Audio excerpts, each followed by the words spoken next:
In this guide, I'm going to show you how to fix a PS5 controller not charging in rest mode. This is Miguel from Just Pause, and before we get into this guide, make sure to like the video and subscribe to the channel with all notifications on for more content like this. It really does help out the channel and we'd greatly appreciate it. If you have any questions, just ask them down in the comment section below. I'm going to be doing my best to reply to every single comment down there. From the PS5 home screen, go ahead and open Settings, then go down to System. Select the Power Savings tab right here, then open Features Available in Rest Mode.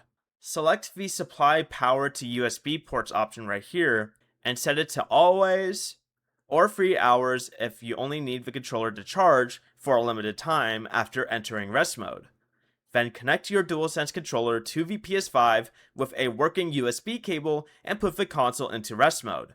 If it still doesn't change, try a different USB port and USB cable to rule out a connection problem. Before you leave, remember to like the video and subscribe to the channel with all notifications on for more content like this. It really does help out the channel and we'd greatly appreciate it. And if you did have any questions, just ask them down in the comment section below. I'm going to be doing my best to reply to every single comment down there. Peace.